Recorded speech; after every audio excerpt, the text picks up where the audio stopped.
teman-teman yang mau menggunakan private jet, kita bisa menyewa atau membeli private jet tersebut. Untuk harga sewanya, jika kita berangkat dari Jakarta ke Medan pesawat Legacy 600, kita memerlukan biaya sekitar 595 juta untuk sekali penerbangan untuk 13 seat. Dan referensi dari vendor lain untuk sekali penerbangan, yang Legacy 600 13 seat, harga sewanya untuk sekali penerbangan $37.000, sekitar 525 juta. Untuk sekali penerbangan aja loh, kalian berminat? Untuk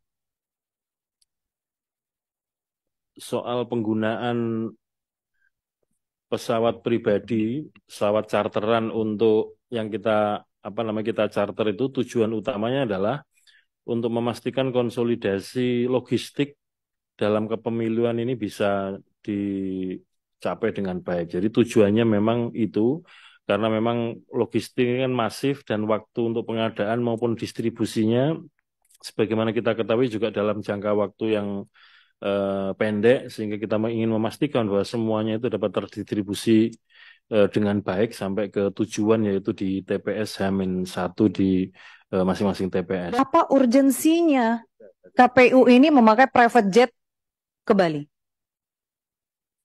Kegiatannya, kalau saya nggak salah nih, kalau salah tolong dikoreksi. Monitor gudang dan sortir lipat surat suara. Yang kedua, kegiatan pinjam pakai gedung di Kabupaten Badung. Apa urgensinya? Pemilu juga belum besok paginya. Ini masih tanggal 11 Januari. Berangkatnya 10 Januari. Masih sebulan lagi pemilu. Mau ngirim logistik ke Bali, pakai darat juga masih keburu. Pakai private jet, mau berapa banyak logistik terbawa? Ini saya minta dijawab nih pimpinan. Karena nggak masuk akal. Kalau hanya ngecek logistik, kalau taruhlah logistik dibawa pakai private jet untuk pedalaman. Pedalaman mana yang ada di Bali? Semua bisa pakai darat. Nggak ada yang harus pakai private jet. Bismillahirrahmanirrahim. Assalamualaikum warahmatullahi wabarakatuh. Semangat perubahan. Salam kedaulatan rakyat.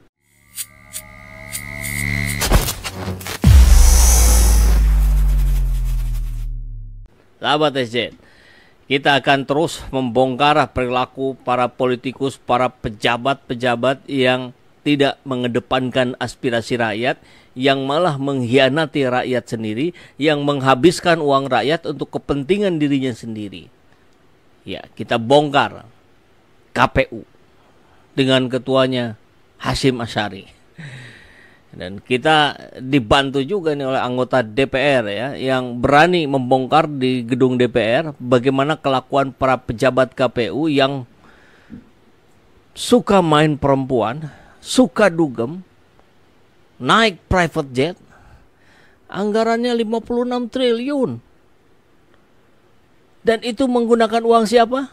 Uang kita. Dan hasilnya bagaimana? Penuh dengan kejanggalan. Bahkan kecurangan demi kecurangan seperti yang dilegitimasi oleh KPU. Bahkan orang ini yang sudah berkali-kali dilaporkan ke DKPP dan mendapatkan peringatan demi peringatan. Ini peringatannya juga peringatan abal-abal, karena tidak ada sanksi apa-apa. Peringatan keras terakhir. Dan siapa yang dimaksud oleh anggota DPR ini? Mari kita dengarkan nanti. Hanya saja kita tahu rekam jejak dari Hasyim Asyari yang 2 kali dilaporkan persoalan perempuan. Pertama, wanita emas, Hasnaini. Yang kedua, petugas pemilu luar negeri. Itu nggak tahu juga kabarnya sekarang bagaimana. Jangan-jangan orang ini memang betul-betul manusia si kebal hukum. Anggota Komisi 1 DPR RI fraksi Golkar Rizwan Tony menyoroti gaya hidup pejabat KPU yang gemar berfoya-foya hingga menyewa jet pribadi dan kerap mendatangi dunia hiburan. Awalnya Rizwan mempertanyakan kinerja anggota selama 4 tahun terakhir, di mana anggaran sering digunakan untuk bolak-balik Jakarta dan menyelenggarakan berbagai rapat. Menyoroti kinerja pejabat KPU dengan anggaran yang besar tersebut, Rizwan pun mengusulkan agar anggaran tahun 2025 diminimalisir tidak mencapai miliaran hingga triliunan. Karena menurutnya anggaran yang terlalu besar itu membuat gaya hidup anggota KPU berubah. Bahkan ia mencontohkan gaya hidup anggota KPU itu seperti tokoh fiksi Don Juan. Semua anggota KPU ini sekarang sedang hidup mewah. Banyak sekali kejadian-kejadian yang menurut saya, di sini juga ada Pak Sekjen ya, tentang pemakaian private jet. Apakah ini ada nomenklaturnya atau pernah kita bahas pada saat penyelenggaraan kita bahas tentang anggaran. Nah ini harus dijelaskan Pak. Belum lagi terhadap tender-tender logistik yang semuanya tertutup. Sementara itu, Ketua KPU RI Hashim Asyari turut merespon pernyataan dari Rizwan tersebut. Ia menjelaskan bahwa penyewaan private jet itu dalam rangka monitoring logistik pemilu. Untuk tahun depan 2025 tidak ada lagi pilkada mau ini, kita kecilkan saja Ketua. Jangan lagi miliar-miliaran triliunan. Nah ini akhirnya bukan apa-apa. Kaget ini. Punya uang 56 triliun tuh kaget. Akibatnya ada yang udah kayak Don Juan nyewa private jet, belum lagi dugemnya. Bukan kita nggak dengar itu, pasti DKPP tahu. Nggak mungkin nggak tahu. Belum wanitanya. Ya, Pak Hedi ini cengar-cengir aja nih. Jadi saya minta khusus lagi Pak Ketua, untuk DKPP kita buka-bukaan. Kalau nggak mau terbuka, kita tertutup. Ya, setuju ya Pak Hedi ya? Buka-bukaan dong, jangan tutup-tutupan. Segala yang ditutup di situ ada kong kali kong. Perspektif rakyat sudah jelas melihat itu gitu. Sudahlah, ini sudah bagus kok ditayangkan live gitu, sehingga kita tahu seperti apa sidang di gedung Dewan itu. Tapi kalau akhirnya kemudian disepakati, oh ini harus tertutup, berarti ada yang disembunyikan dari rakyat, kan gitu, ya. Kalau Anda berani ya sudah terang-terangan saja, buka, sebut nama. Termasuk DKPP yang pura-pura tidak tahu, kan bahasanya Pak Dewan barusan begitu, nggak mungkin DKPP nggak tahu. Berarti itu jadikan ajang. Makanya ini harusnya bentuknya hak angket gitu. Kalau hak angket itu bisa dibongkar semua bagaimana kebobrokan KPU, DKPP, Bawaslu, MK, dan pemerintah pusat termasuk misalkan. Ini yang kita harapkan untuk perbaikan pemilu ke depan. Kalau enggak, ya sudah. Pilkada November nanti sudah bisa kita pastikan pemenangnya adalah orang yang punya kekuasaan. Orang yang uangnya paling banyak. Sudah begitu saja.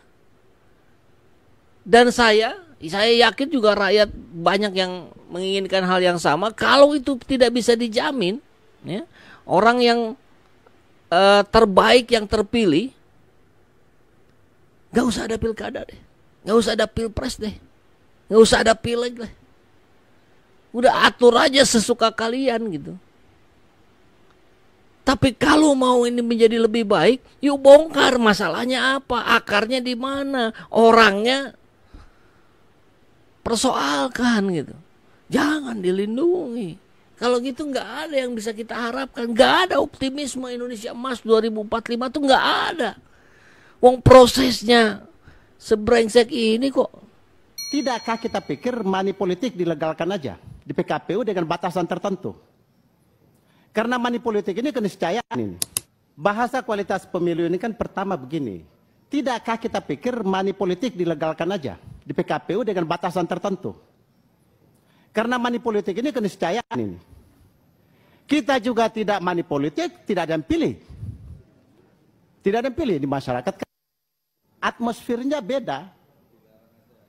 Jadi kalau PKPU ini istilah money politik dengan kos politik ini coba dipertegas. Dan bahasanya dilegalkan saja batas berapa. Sehingga Bawaslu juga tahu bahwa kalau money politik batas ini ya harus disemprit. Sebab kalau barang ini tidak dilegalkan, kita kuncing-kuncingan terus. Yang akan pemenang nanti ke depan adalah para saudagar. Jadi pertarungan para saudagar. Bukan lagi pertarungan para negarawan, para politisi dan negarawan, tapi pertarungan para saudagar. Karena tidak punya uang pasti tidak menang. Rakyat tidak akan memilih karena ini atmosfer, kondisi ekosistem masyarakat. Jadi sebaiknya kita legalkan saja dengan batasan tertentu. Kita legalkan misalkan maksimum 20.000 atau 50.000 atau 1 juta atau 5 juta. Karena ini permainan main di situ kalau bisa tindak sebenarnya di lapangan. Oleh karena itu maka dilegalkan saja barang ini lewat PKPU pada batasan tertentu. Gimana? Iya kan?